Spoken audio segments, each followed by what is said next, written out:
Baba Vanga a averti de la prophétie redoutée.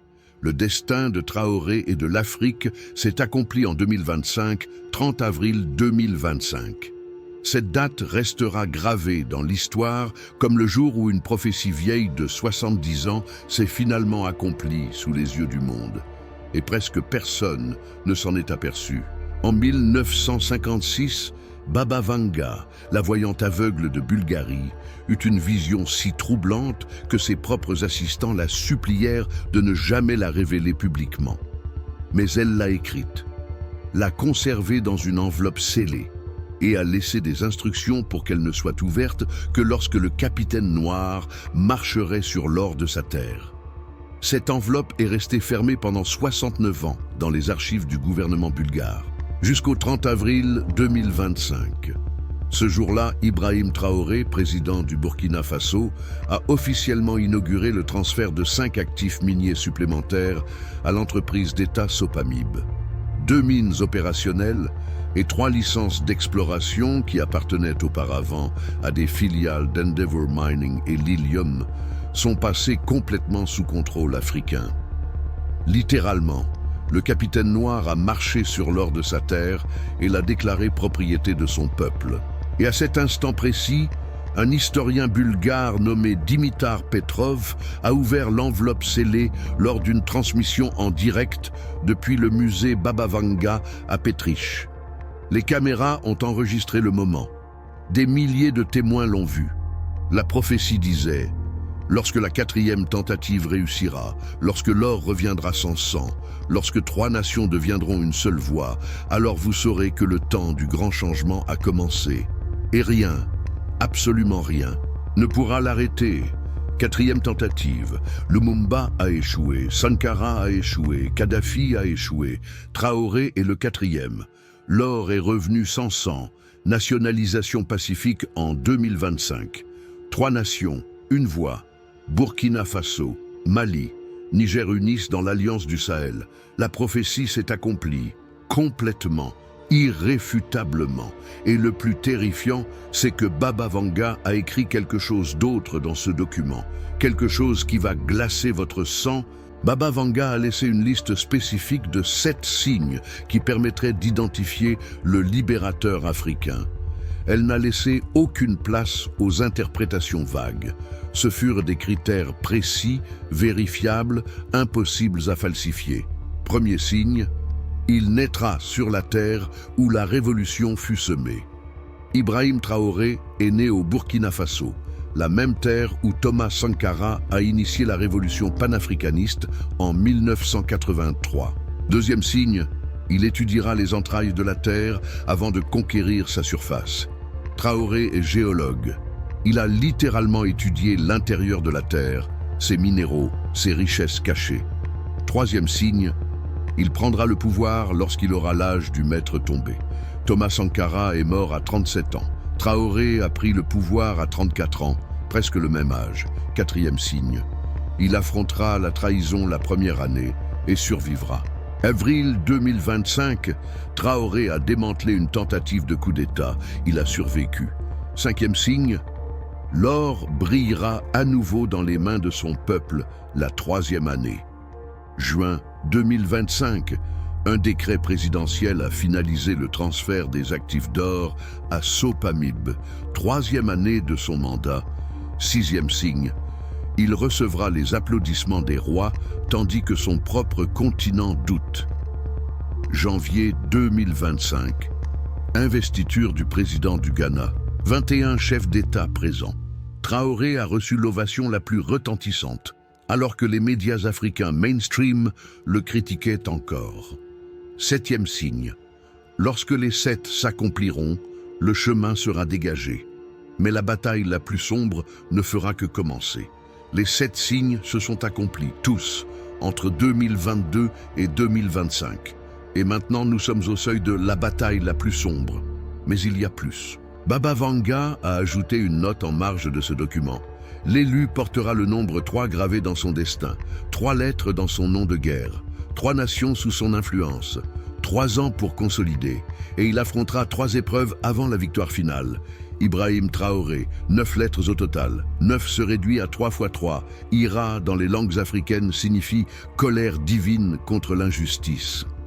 3 nations, Burkina, Mali, Niger. 3 ans, 2022 à 2025. Consolidation achevée.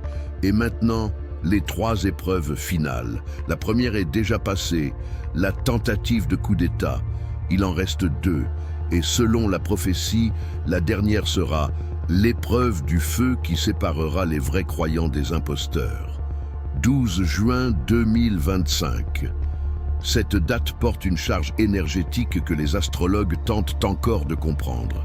Ce jour-là, Ibrahim Traoré a signé le décret qui transférait définitivement 5 actifs miniers d'or aux mains de l'État burkinabé.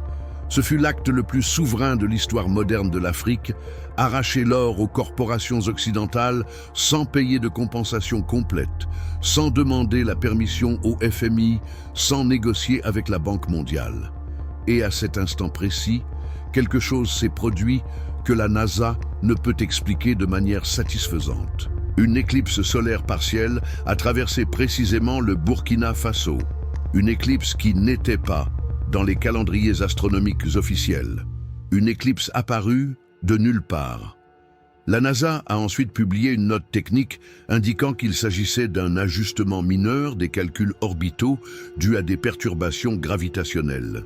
Mais les astrophysiciens indépendants ont révisé les données et confirmé cette éclipse n'aurait pas dû se produire selon tous les modèles mathématiques existants. C'était comme si l'univers avait décidé de marquer ce moment d'un signe céleste impossible à ignorer. Pendant 7 minutes et 33 secondes, une ombre a couvert la capitale Ouagadougou. 7 minutes, 33 secondes. 7 plus 3 plus 3 font 13. 1 plus 3 font 4. Le nombre de la manifestation matérielle en numérologie. Des milliers de personnes au Burkina Faso sont descendues dans les rues pendant cette éclipse. Beaucoup pleuraient, d'autres chantaient des hymnes traditionnels. Les anciens disaient que c'était Nyam, Dieu en langue Akan, marquant le début d'une nouvelle ère. Mais le plus inquiétant n'était pas l'éclipse elle-même, c'était ce qui s'est passé après. Dans les 72 heures suivantes, 3 événements sismiques se sont produits dans des endroits qui ne connaissent jamais de tremblement de terre. Paris, Londres et Washington, D.C. Des secousses mineures, magnitude 3,5, mais dans des zones géologiquement stables, sans explication sismique conventionnelle. Coïncidence? Les mystiques africains disent que non. Ils affirment que lorsque l'or revient à sa terre légitime, la terre même des voleurs tremble en protestation. Et Baba Vanga l'avait écrit: lorsque le métal sacré reviendra au continent mère, la terre des usurpateurs tremblera, non par destruction, mais par avertissement. Et s'ils n'écoutent pas l'avertissement, alors viendra le véritable séisme. Le véritable séisme n'est pas géologique, il est économique, il est social. C'est l'effondrement de tout le système construit sur le vol africain. Et cet effondrement a déjà commencé. Les dates prophétiques ne sont pas des accidents. Ce sont des messages cryptés de l'univers. Et le 12 juin 2025 contient un code qui fait trembler les numérologues. 12 juin, 1 plus 2 plus 6 font 9. Le nombre de l'achèvement des cycles. Année 2025, 2 plus 0 plus 2 plus 5 font 9. Encore le 9. 9 plus 9 font 18. 1 plus 8 font 9. Triple 9. La fin d'une ère triplée. Mais il y a plus. Thomas Sankara a été assassiné le 15 octobre 1987. De cette date au 12 juin 2025, il y a exactement 13 785 jours. 1 plus 3 plus 7 plus 8 plus 5 font 24. 2 plus 4 font 6. Le nombre de l'équilibre restauré. Et si vous comptez depuis le jour où Ibrahim Traoré a pris le pouvoir, 30 septembre 2022, jusqu'au 12 juin 2025, cela fait exactement 986 jours. 9 plus 8 plus 6 font 23. 2 plus 3 font 5. Le nombre du changement radical. Les kabbalistes africains sont stupéfaits. Ils affirment que ce type de synchronicité mathématique ne se produit que lorsque Oludumare, la force suprême dans la cosmologie Yoruba, orchestre directement les événements. Ce n'est pas de la numérologie de comptoir, c'est de la géométrie sacrée se manifestant dans le plan historique.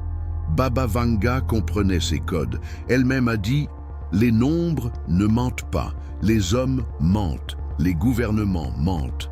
Mais les nombres révèlent l'architecture cachée du destin. » Et l'architecture cachée du destin africain se révèle en ce moment même, nombre par nombre, date par date, événement par événement.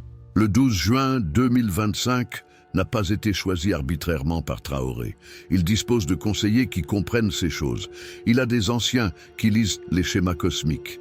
Et il savait que ce jour spécifique portait le sceau de l'inévitabilité prophétique. Lorsque vous signez un décret souverain à une date marquée par le destin, ce décret acquiert une force au-delà du juridique. Il devient mandat cosmique. Et les mandats cosmiques ne peuvent être renversés par des forces humaines. C'est pourquoi les corporations minières n'ont rien pu faire. C'est pourquoi les gouvernements occidentaux n'ont émis que des protestations timides. C'est pourquoi la Banque mondiale est restée silencieuse. Parce qu'au fond, ceux qui comprennent vraiment le jeu savaient. Ce jour était écrit depuis 70 ans. Et ce qui est écrit dans le code du temps ne peut être effacé, mai 2025. Tandis que le monde observait les tensions entre puissances nucléaires, tandis que les actualités parlaient d'inflation et d'élections, quelque chose de monumentalement plus important se produisait dans le Sahel africain. 3 nations, 3 leaders, un seul programme, et tous se mouvant de manière synchronisée comme s'ils étaient orchestrés par une intelligence supérieure. Au Mali, le président Assimi Goïta a nationalisé des gisements d'uranium. Au Niger, Abdourahmane Tiani a expulsé les dernières troupes américaines. Au Burkina Faso, Ibrahim Traoré transférait des actifs d'or. Tout au cours du même mois. Tout sans coordination apparente, mais avec une précision militaire absolue. C'est comme si les 3 leaders lisaient le même script, et ce script a été écrit il y a des décennies par des visionnaires qui ont vu ce moment exact. Kwame Nkrumah, premier président du Ghana indépendant, a écrit en 1963 « L'Afrique doit s'unir ou périr ». Et lorsqu'elle s'unira, ce sera au cœur du Sahel, où 3 frères lèveront l'étendard de la libération définitive. 3 frères. Sahel, libération définitive. 62 ans plus tard, la prophétie se matérialise. Goïta, Tiani, Traoré, les 3 frères du Sahel. Mais Baba Vanga a vu quelque chose de plus. Elle a décrit « La tempête parfaite arrivera lorsque 3 vents souffleront simultanément depuis le sud. Le vent d'or, le vent d'uranium, le vent de souveraineté. Et lorsque les 3 s'uniront, ils créeront un ouragan qu'aucun empire ne pourra résister. Or du Burkina Faso, uranium du Niger, souveraineté militaire du Mali, les 3 vents. Et l'ouragan a déjà commencé. En juillet 2025, ces 3 pays ont officiellement annoncé la Confédération des États du Sahel. Non plus seulement une alliance, mais une confédération avec parlement unique, monnaie partagée, forces armées intégrées. C'est l'union la plus profonde entre États africains depuis l'ère des grands empires précoloniaux. C'est la matérialisation des rêves de Nkrumah, Sankara, Lumumba, et cela se produit maintenant, pas en théorie, pas dans des projections futures. Maintenant même, les analystes géopolitiques honnêtes sont terrifiés. Car si cette confédération réussit, si elle parvient à se maintenir pendant 5 ans, 30 autres pays africains la rejoindront. Et alors, le continent entier se réorganisera en blocs souverains qui ne répondront ni à Washington, ni à Paris, ni à Londres. Le nouvel ordre mondial tant redouté par les élites ne vient ni de Russie, ni de Chine. Il vient d'Afrique. Et il est mené par 3 capitaines qu'aucun analyste occidental n'a pris au sérieux, jusqu'à ce qu'il soit trop tard. Si vous êtes arrivé jusqu'ici, le 12 juin 2025 a également une signification pour vous. Car ce jour n'a pas seulement marqué le destin de l'Afrique, il a marqué l'éveil de millions de consciences à travers la planète. À cet instant, quelque chose a changé dans le champ morphogénétique humain. Une possibilité qui semblait auparavant impossible est devenue réelle. Et lorsque quelque chose devient réel quelque part, cela devient possible partout. Maintenant, j'ai besoin que vous fassiez quelque chose de crucial. Écrivez dans les commentaires, juin 12. Ce n'est pas qu'une simple date, c'est un code d'activation. C'est votre signature dans le registre akashique de ceux qui ont reconnu le moment exact où l'histoire a changé de direction. C'est votre vote de présence consciente dans l'éveil planétaire. Écrivez juin 12 et scellez votre engagement envers la transformation. Car dans 10 ans, lorsque vos enfants étudieront à l'école le moment où l'Afrique a récupéré son or et sa dignité, vous pourrez leur montrer ce commentaire et dire « J'étais éveillé, j'ai été témoin, j'ai soutenu le changement lorsqu'il n'était qu'une graine ». L'énergie collective des éveillés protège les leaders courageux. Chaque message de soutien renforce le champ de possibilités qui maintient Traoré et ses alliés en sécurité.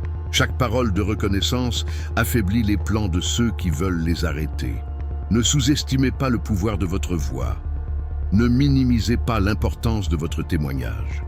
Dans les guerres de conscience, chaque âme compte. Faites-le maintenant.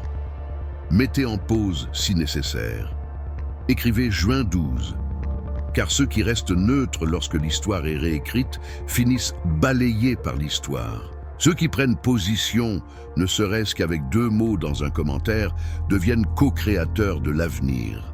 Et l'avenir qui se prépare est glorieux. Continuons à le révéler. Novembre 2023. Ibrahim Traoré a inauguré la Burkinabé Gold Factory, la première raffinerie d'or entièrement africaine dans toute la région du Sahel. Mais ce n'est pas qu'une simple usine, c'est un symbole, c'est une déclaration, c'est un temple de la nouvelle ère. Pendant 500 ans, l'or africain quittait le continent comme matière première à des prix dérisoires. Il était raffiné en Suisse, à Londres, à New York, puis revendu à l'Afrique à des prix 1000 fois supérieurs. L'or du Burkina Faso enrichissait les banques suisses. L'or du Ghana finançait l'économie britannique. L'or d'Afrique du Sud soutenait les corporations américaines. Et les Africains mouraient de faim sur des montagnes d'or. Jusqu'à présent, la Burkinabé Gold Factory a complètement changé la donne. Désormais, l'or est extrait, raffiné et vendu par des Africains. Les profits complets restent en Afrique. La valeur ajoutée demeure sur le continent. C'est simple, c'est évident. C'est ce qui aurait dû se passer depuis 1960 lorsque l'Afrique est devenue indépendante. Mais 300 ans de programmation coloniale ont convaincu les Africains qu'ils ne pouvaient pas le faire seuls, qu'ils avaient besoin d'experts étrangers, que la technologie était trop complexe. Mensonge. Tout n'était que mensonge, conçu pour maintenir le vol en fonctionnement. Traoré l'a exposé brutalement. On nous a dit que nous ne pouvions pas raffiner notre propre or. On nous a dit que nous n'avions pas la technologie. Mais il s'avère que la technologie existe. Les experts existent. La seule chose qui manquait était la volonté politique de dire « cet or est à nous ». Et ces mots ont résonné dans 54 nations africaines. Car chaque pays a son équivalent. Coltan au Congo, pétrole au Nigeria, diamant au Botswana, uranium au Niger. Tous sont volés avec le même mécanisme. Extraction locale, raffinage étranger, contrôle corporatif. Baba Vanga l'a prédit avec une précision glaçante. Tu verras un édifice de feu là où il n'y avait auparavant que honte. Dans cet édifice, le métal volé sera purifié et lorsque le premier lingot sortira propre, la chaîne de 500 ans sera brisée. La Burkinabé Gold Factory produit des lingots d'or d'une pureté de 99,9%. Qualité mondiale, standard international, sans intermédiaire suisse, sans banque londonienne, sans corporation new-yorkaise, directement de la terre africaine vers les réserves africaines. Et avec ces réserves, construisant la nouvelle monnaie qui libérera le continent du franc CFA. C'est de l'alchimie dans son sens le plus littéral, transformer le métal en liberté. convertir l'or en souveraineté, transmuter les ressources en dignité. Et tout a commencé avec un capitaine de 36 ans qui a eu le courage de dire ce que tout le monde savait, mais que personne n'osait prononcer. Le système entier est conçu pour nous voler, et la seule solution est de détruire complètement ce système. Baba Vanga a averti, l'élu affrontera 3 épreuves. La première sera interne, la trahison des proches. La deuxième sera externe, la fureur des empires. La troisième sera spirituelle, la tentation du pouvoir absolu.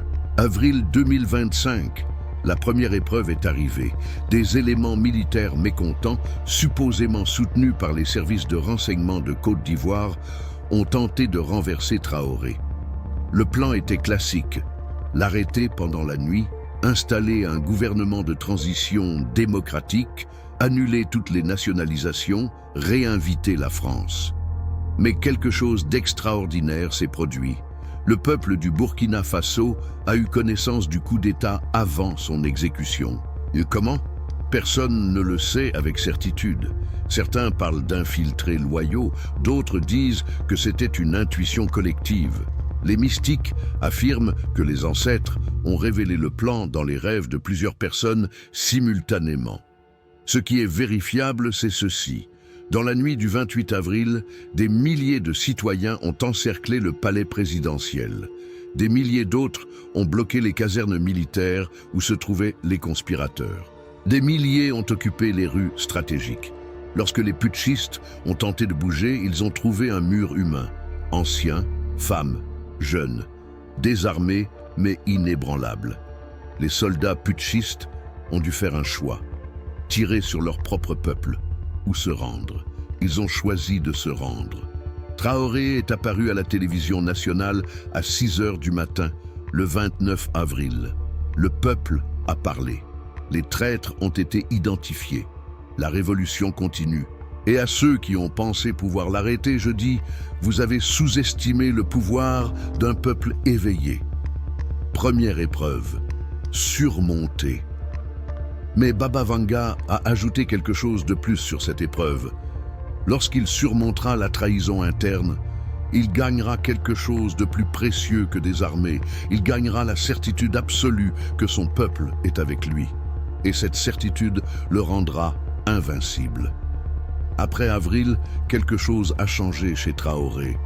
Ses discours sont devenus plus fermes, ses décisions plus audacieuses, ses mouvements plus rapides, car maintenant il sait avec une certitude absolue, son peuple ne le trahira pas. Et un leader qui fait confiance à son peuple est 1000 fois plus dangereux pour les empires qu'un leader avec des armées mercenaires.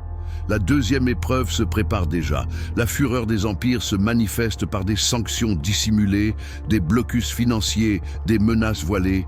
Et la troisième sera la plus dangereuse.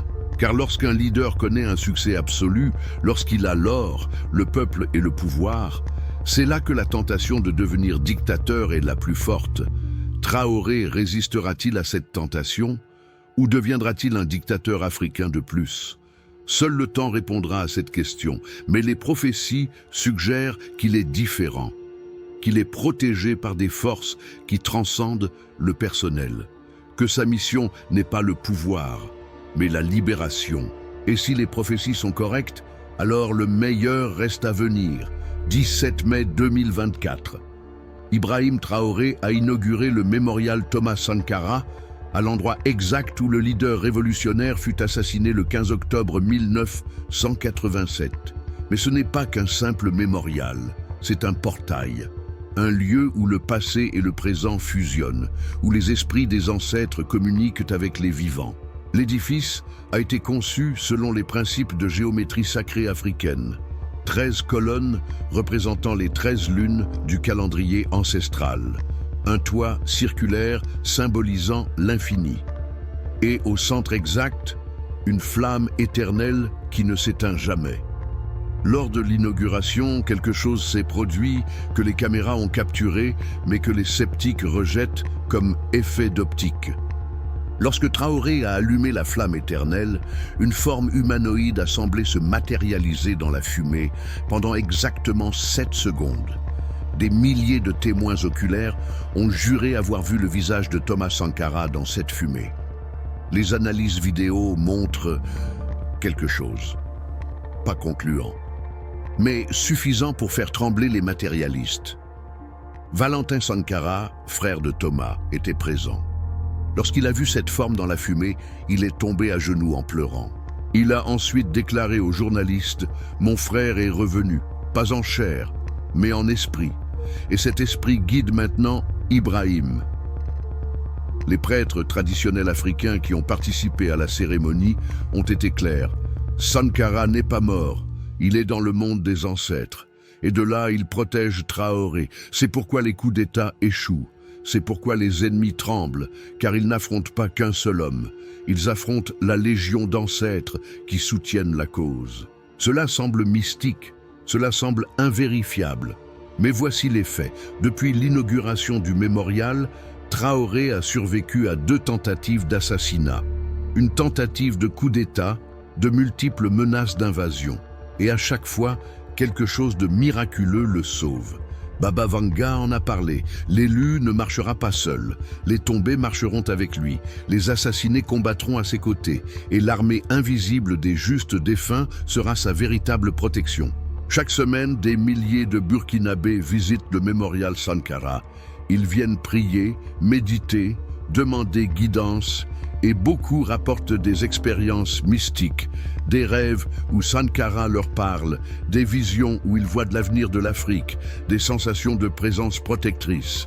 Le mémorial est devenu le cœur spirituel de la révolution.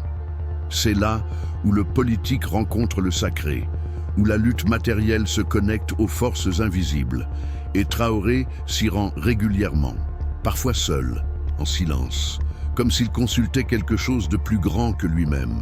Ceux qui croient que la politique n'est qu'économie et armée ne comprennent pas l'Afrique. En Afrique, le spirituel et le matériel sont inséparables. Et lorsqu'un leader a le soutien des ancêtres, il possède un pouvoir qu'aucun char ne peut vaincre. Baba Vanga a établi une date limite, 2027. Elle a dit que si l'élu arrivait vivant et au pouvoir jusqu'à cette année, sa victoire serait permanente. Mais s'il tombait avant, tout s'inverserait et l'Afrique devrait attendre 50 autres années pour une autre opportunité. Nous sommes en 2025, il reste 2 ans, 24 mois, 730 jours. Et pendant ces 730 jours, les forces obscures lanceront absolument tout leur arsenal. Car elles savent que si Traoré atteint 2027, le jeu est terminé. L'Afrique se libère définitivement. Et l'Occident perd sa dernière source de richesse facile. Les indicateurs sont déjà là. Janvier 2025. Le FMI a offert un prêt de 5 milliards au Burkina Faso. Traoré a refusé. Mars 2025. La Banque mondiale a proposé une aide au développement. Traoré a refusé. Avril 2025. Tentative de coup d'État. Échec. Mais 2025, des terroristes ont massacré un village frontalier. Le Burkina a répondu par sa propre force militaire. Juin 2025. Nationalisation complète de l'or. L'Occident paralysé. Que va-t-il se passer maintenant ? Tous les analystes s'accordent, la pression va s'intensifier exponentiellement. Les options restantes pour les empires sont 1. Invasion militaire directe déguisée en intervention humanitaire. 2. Assassinat de Traoré via une opération clandestine. 3. Effondrement économique induit par blocus et sanctions. 4. Guerre civile fabriquée en utilisant des groupes terroristes comme proxy. Les 4 options sont sur la table. Les 4 se préparent simultanément. Mais Traoré se prépare aussi. L'Alliance du Sahel dispose désormais d'une armée intégrée de 200 000 soldats, 50 000 volontaires civils armés, des pactes de défense mutuelle avec le Mali et le Niger, des systèmes anti-aériens fournis par la Russie, un entraînement militaire d'élite. Ce ne sera pas facile de le renverser, mais ce ne sera pas non plus impossible. Edgar Cayce, le prophète endormi, a vu cette période. Le lion africain rugira, Les chasseurs tenteront de le tuer. Mais si le lion survit jusqu'à la 7e lune de la 7e année, les chasseurs fuiront et ne reviendront jamais. 7e lune de la 7e année depuis le début de la vague révolutionnaire au Sahel, juillet 2027. Si Traoré arrive vivant à cette date, la prophétie dit que les forces impériales se retireront définitivement. Non parce qu'elles deviennent bonnes, mais parce qu'elles reconnaîtront avoir perdu. Nous sommes à 730 jours de ce moment, et chaque aube que Traoré survit est une victoire contre toute attente. L'humanité entière devrait observer cette horloge prophétique, car ce qui se passera au Burkina Faso dans les 2 prochaines années déterminera le destin de 3 milliards de personnes en Afrique, Amérique latine, Asie. L'horloge tourne. La bataille s'intensifie et le destin attend son verdict. Imaginez le moment. Juillet 2027. Ibrahim Traoré célèbre 5 ans au pouvoir. Il a survécu à tout ce que les empires ont lancé contre lui. La Confédération du Sahel est une réalité consolidée. La nouvelle monnaie africaine circule librement, adossée à l'or réel. Et alors, comme des dominos tombant en chaîne, 30 pays africains annoncent simultanément « nous aussi ». Le Nigeria nationalise son pétrole, le Congo récupère son coltan, le Ghana prend le contrôle de son or, la Zambie s'empare de son cuivre, l'Afrique du Sud réclame ses diamants. Tout en même temps, tout coordonné, tout irréversible. C'est le scénario que redoutent le plus les stratèges occidentaux. Ils l'appellent l'événement du cygne noir africain. L'effondrement total de 500 ans de domination en quelques semaines. Baba Vanga l'a vu. Lorsque le premier réussira, 30 le suivront. Lorsque 30 le feront, tous le feront. Et lorsque tous le feront, le vieil ordre s'effondrera comme tour de cartes dans l'ouragan. Les économistes honnêtes ont fait les calculs. Si 30 pays africains récupèrent le contrôle réel de leurs ressources et les vendent à des prix justes, ils généreraient 3 000 milliards de dollars annuels de revenus supplémentaires. 3 000 milliards de dollars qui vont actuellement aux corporations occidentales. 3 000 milliards qui pourraient construire des infrastructures africaines, financer l'éducation africaine, développer la technologie africaine. En 10 ans, l'Afrique passerait du continent le plus pauvre à l'un des plus prospères. Ce n'est pas de la fantaisie, c'est des mathématiques pures. Et l'Occident le sait, d'où la terreur, d'où le désespoir. Car leur richesse n'est pas le produit d'un travail acharné ou de l'innovation. C'est le produit d'un vol systématique. Et si le vol cesse, leur prospérité s'effondre. Nostradamus a écrit au XVIe siècle une quatrain cryptique. Quand le soleil se lèvera du sud et que le nord perdra sa lumière, les anciennes terres volées réclameront leur gloire, et un nouveau monde naîtra sur les cendres de l'ancien. Le sud, c'est l'Afrique. Le nord, c'est l'Europe. La lumière, c'est le pouvoir économique. Les anciennes terres volées sont évidemment les continents colonisés.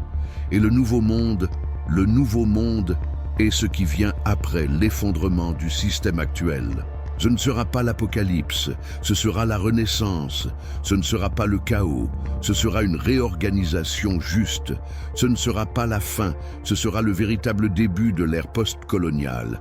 Et Traoré sera rappelé comme le catalyseur, celui qui a allumé l'étincelle, celui qui a démontré que c'était possible, celui qui a brisé le sortilège de 5 siècles de soumission psychologique. Dans 100 ans, il y aura des statues d'Ibrahim Traoré dans 50 capitales africaines. Des écoles porteront son nom. Les enfants étudieront ses discours. Les historiens analyseront chacune de ses décisions, car ce n'est pas qu'un simple président. C'est le symbole de l'éveil africain. C'est la preuve qu'un autre monde est possible. Et ce monde naît en ce moment même sous nos yeux. Nous sommes arrivés à la fin de cette révélation prophétique. Mais en réalité, nous ne sommes qu'au début de quelque chose d'incommensurablement plus grand. Le 12 juin 2025 restera marqué dans l'histoire comme le jour où l'Afrique a récupéré son or et son âme. Mais ce que ce jour représente vraiment est beaucoup plus profond. C'est le jour où la conscience collective africaine a dit « plus jamais ». Plus jamais nous ne serons une colonie, plus jamais nous ne vendrons nos ressources pour des miettes, plus jamais nous n'accepterons des gouvernements fantoches, plus jamais nous ne croirons avoir besoin de maîtres étrangers. Et cette conscience, une fois éveillée, ne peut plus se rendormir. Baba Vanga l'a exprimé parfaitement dans sa dernière prophétie enregistrée, écrite quelques semaines avant sa mort, en 1996. J'ai vu un continent endormi qui s'éveillait. Et lorsqu'il s'est complètement éveillé, il a changé le destin du monde entier. Car ce continent ne s'est pas seulement libéré lui-même. Il a libéré l'humanité de l'illusion que l'exploitation est inévitable. La libération de l'Afrique n'est pas un événement africain. C'est un événement humain, car si 1,4 milliard d'Africains peuvent se libérer du système le plus oppressif de l'histoire moderne, alors personne n'a d'excuse pour rester asservi. Les Latino-Américains observent et apprennent, les Asiatiques étudient le modèle, les Européens progressistes s'inspirent, même des peuples aux États-Unis et en Europe reconnaissent, si l'Afrique peut le faire, nous aussi. Ibrahim Traoré ne l'a pas planifié ainsi. Il ne s'est pas levé en disant « je vais changer le monde ». Il s'est levé en disant « je vais libérer mon peuple ». Mais en libérant son peuple, il a déclenché une onde de choc qui libère la conscience humaine entière. Les prophéties ont convergé, les temps se sont alignés, l'élu est apparu, et la transformation inévitable a commencé. Que ferez-vous de cette information ? L'archiverez-vous dans votre mémoire et continuerez-vous à vivre comme si de rien n'était ? Ou reconnaîtrez-vous que vous assistez à l'événement le plus important du XXIe siècle et agirez en conséquence ? Car l'histoire n'est pas écrite que par les leaders. Elle est écrite par tous ceux qui choisissent d'être éveillés au moment critique. Et c'est le moment le plus critique de nos vies. Dans 20 ans, vos petits-enfants vous demanderont « Où étiez-vous lorsque l'Afrique s'est éveillée ?» Et votre réponse à cette question définira comment ils vous voient. Comme quelqu'un qui dormait pendant la transformation, ou comme quelqu'un qui était éveillé, attentif, soutenant le changement de chaque fibre de son être. Choisissez sagement, car les temps prophétiques n'attendent pas. La roue du destin tourne, et seuls les éveillés peuvent la chevaucher et diriger leur propre évolution. Baba Vanga a averti, Traoré l'a manifesté, l'Afrique le vit, et vous êtes témoins. Que la vérité vous illumine en ces temps de transformation, que le courage vous soutienne lorsque tout tremble, et que lorsque l'histoire jugera ce moment, vous soyez du côté de la libération. Le 12 juin 2025, la date où tout a changé, la prophétie accomplie, le destin manifesté. Et ce n'est que le commencement.